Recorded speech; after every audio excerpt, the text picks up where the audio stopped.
This is for everyone who maybe is stuck in a rut or thinks that they're stuck in a rut with regards to making music and doing music production, especially at home or on your own, making your own music, being a solo artist, whatever have you.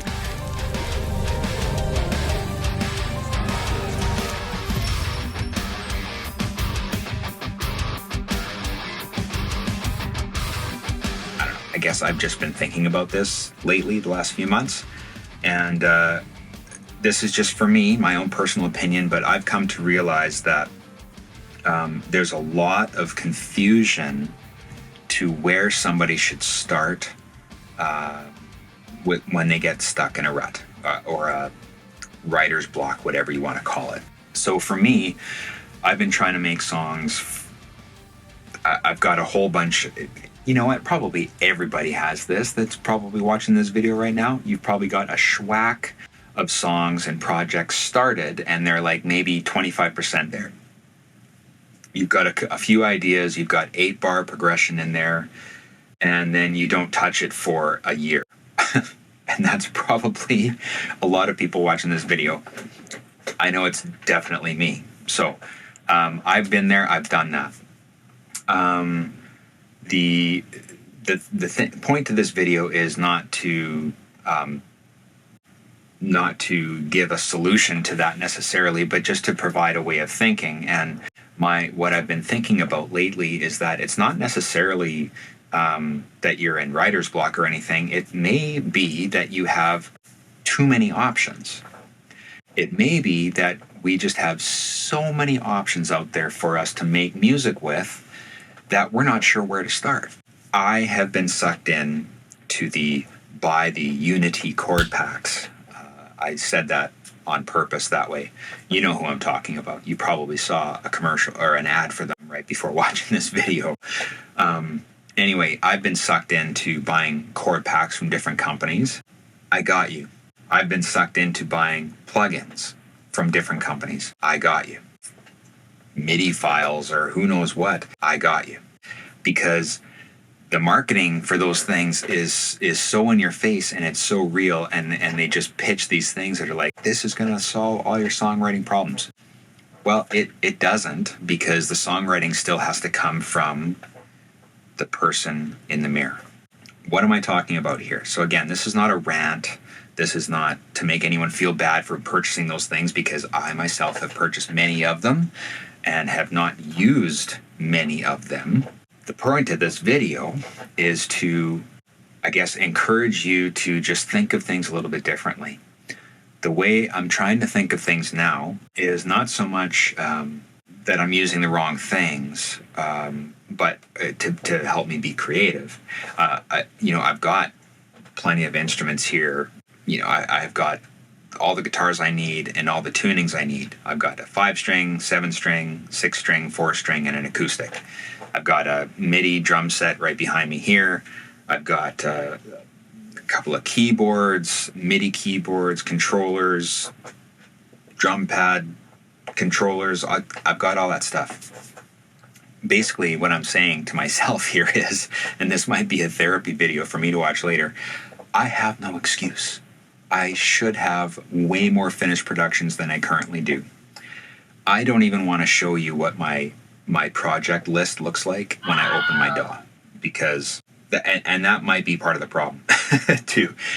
I really, here's my thought, I guess, is what I'm trying to get to here. And I know I'm probably rambling and making a lot of you upset by the amount of rambling I'm doing, but basically here's my thought. Rather than having 350 different EQs and compressors installed in your machine, get rid of a bunch of them.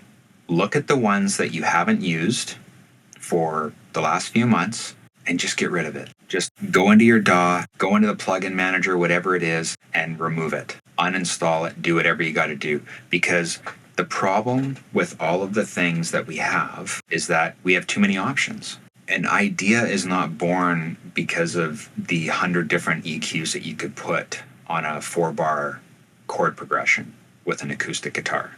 It's not. It's just not. The type of compressor you use when you're putting an idea down or trying to work on a new production is not going to make or break the idea of that song. It's just not. My resolve for myself, and you can take whatever you want from this. Hopefully hopefully this helps you a little bit. My resolve is to use less plugins, less variety of plugins, I should say, and to really hone in and focus on 5 or 6 or 7 plugins that do specific things, but are also kind of workhorses. Okay, so I'm going to pick an analog emulation EQ. I'm going to pick a couple of analog emulation compressors. That's 3 plugins. Then I'm going to pick probably another a reverb plugin that has, again, a workhorse. So it's got a bunch of different settings in it. One that preferably has plate and spring reverb impulses in it would be ideal. I'm also going to pick something that I can use for limiting and probably a clipper. And that's probably going to be like the majority of anything that I'm going to use. I'm not talking about virtual instruments, by the way. Okay, I'm not talking about synths. I'm not talking about amp sims or any of that stuff. Okay, I'm talking just plugins for audio editing. And the other big thing, and we all get caught in this too, is DAW envy. Okay, so we see somebody on YouTube who's using Pro Tools and they're able to do all this cool stuff, and that's great. Or we see someone who's using Bitwig and they swear it's the greatest DAW on the planet and whatever. They're able to do amazing things, or Ableton or whatever. Don't get sucked in to buying another DAW unless you've mastered the DAW that you're currently using and you've come to realize that that DAW no longer provides you what you specifically need to finish your creation. But I'm going to be honest with you, almost every DAW on the market right now is able to do those things. You just don't know it yet. And when I say you, again, I'm talking about me. Now, I've been using Studio One Pro for probably 5 years now, and I love it. Honestly, the more I learn about it, the more I love it. I have Logic Pro as well. I've also got Pro Tools installed. I never touch Pro Tools. Pro Tools is there if I need to use it to import a project or something, and then I bounce the files out and bring them into Studio One. Logic, I've used Logic several times, and I do enjoy it. I do like it. I only use it for specific synth sounds or drum designer plugins to get certain sounds that I've found in Logic that I haven't found in Studio One yet. Studio One probably has them. I just haven't dug deep enough to find them, but I found them quicker in Logic. So I'll use Logic for that, and I'll bounce the audio out again, and I'll import them into Studio One. That's my workflow right now until I figure out that those do exist in Studio One.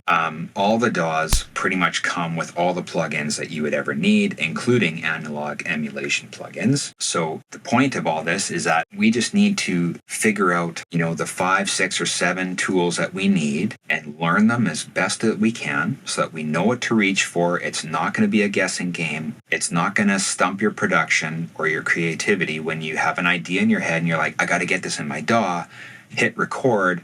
Wait, should I use my Neural DSP, or should I use this other amp sim, or should I use STL tones, or should I use it?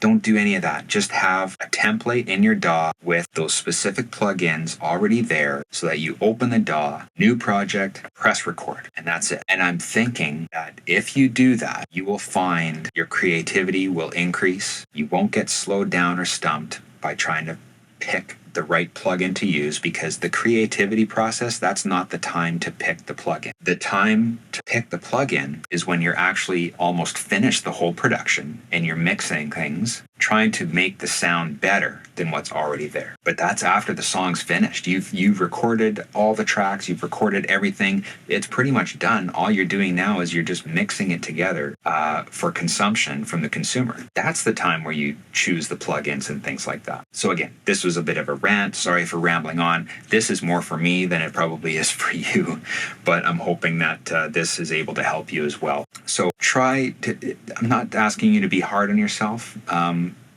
I buy new plugins here and there still too. I'll be honest, I do. But I'm really, really trying to to limit myself in that regard to buying tools that I know have a specific place in my current songwriting structure. And if I'm lacking something, then I will fill that need with a plugin or a virtual instrument or a physical instrument, mind you. But the DAW I have is perfectly capable of doing all those things. Studio One is the one that I use almost always. Again, I use Logic as well here and there, but that's what I do. I use those things until I hit a wall. And once I've hit a wall, then I do some research with the DAW that I'm already using to try and find if my DAW is capable of doing that. And every time that I've spent the time researching it, I have found out that my DAW does that. And probably whatever DAW you're using is able to do those things as well. I'm talking professional DAWs, not GarageBand and Audacity and things like that, but I'm talking Reaper, Logic Pro, Studio One, Pro Tools, Ableton, the main DAWs that everyone is using are perfectly capable of doing all the things that you could possibly need to do. So again, stick with your DAW. Learn it as best you can. I'm sure that if you do that, you will be shocked at the things that you can actually do with what you already have. And that hopefully will do for you the same thing that it's done for me, which has helped my creativity move quicker. It's increased my workflow, and I feel a little bit better knowing that I'm not missing something. I don't have this fear of missing out thing happening with plugins and MIDI packs and all that kind of stuff. I have everything I need. I just need to get it out when the creativity happens and take it from there. So again, thanks for sticking around. Hopefully this has helped you in some way. Do you agree with anything I said? If you do, leave it in the comments below. If you don't, or have other suggestions that can help any of us watching this with our creativity, please add them in the comments below. Love to read those. So anyway, thank you for being here. Keep making music.